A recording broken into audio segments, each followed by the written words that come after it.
cumprimentar os colegas, naturalmente também a equipa do Sr. Engenheiro Carlos Lacerda, que sei que assume agora as responsabilidades na Aeroportos e naturalmente lhe desejo as maiores felicidades e à sua equipa. Nós ficámos muito preocupados, Sr. Engenheiro, e foi por isso que o Partido Social Democrata solicitou a sua presença nesta comissão, porque classificamos de profundamente preocupante aquilo que se passou no aeroporto da Portela. O Sr. Engenheiro fez questão agora de apresentar o cronograma do dia e, de facto, há aqui intervalos de tempo absolutamente inaceitáveis, até a situação ter sido normalizada. Por aquilo que percebi, podemos dizer que estava totalmente normalizada mais ou menos 24 horas depois do problema ter começado. Se o problema começou às 10 da manhã e às 9h30 do dia seguinte, que estava totalmente normalizada, estamos a falar em 24 horas. É lamentável. É lamentável porque estamos a falar do principal aeroporto do país. Estamos a falar de um aeroporto, ainda por cima, que tem taxas consideráveis, pagas pelos passageiros e pelas companhias aéreas, e que não teve uma correspondência na eficiência à questão.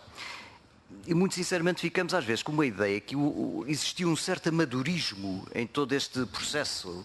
Ou seja, é muito difícil, salvo o Sr. Engenheiro, naturalmente, nos explicar e convencer, como é que um aeroporto, a dimensão do aeroporto da Portela, fica 24 horas nesta situação, que envolve 97 voos cancelados, são muitos, 97, 202 atrasados, 42 mil passageiros afetados, é muito.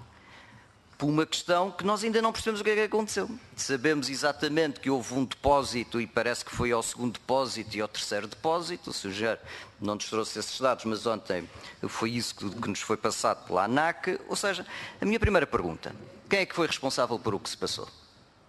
Nós temos que apurar responsabilidades, que isto não basta sabermos a novela. Temos que saber quem são os responsáveis, que têm que ser responsabilizados e têm que pagar por isso.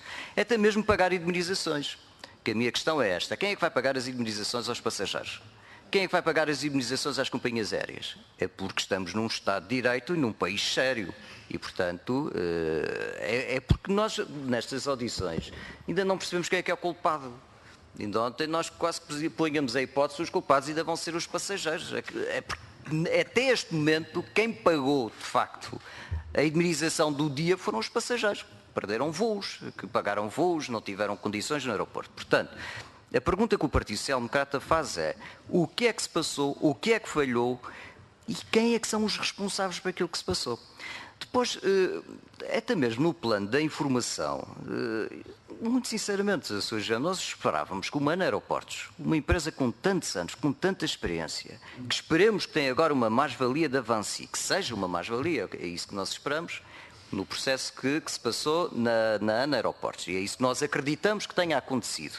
E como nós estivemos envolvidos com imenso entusiasmo nesse processo, estamos muito à vontade para ser muito exigentes naquilo que se passou.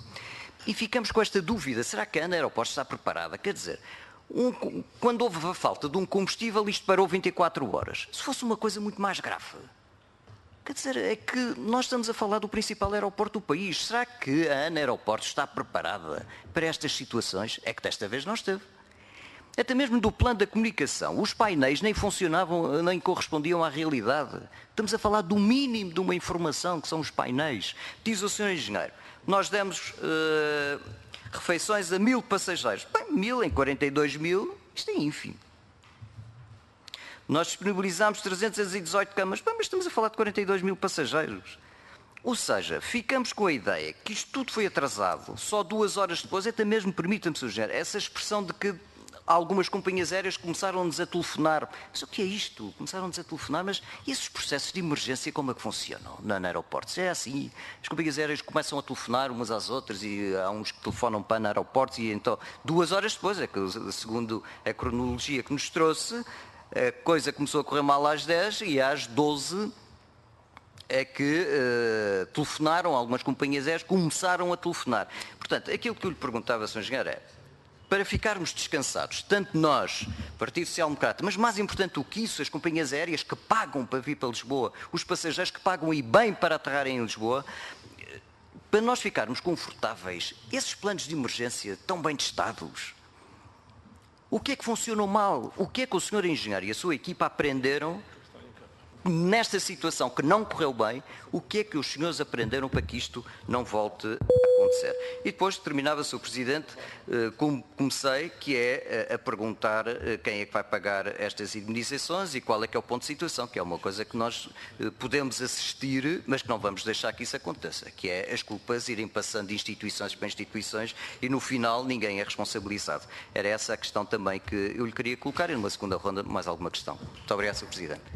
Muito obrigado, Sr. Deputado.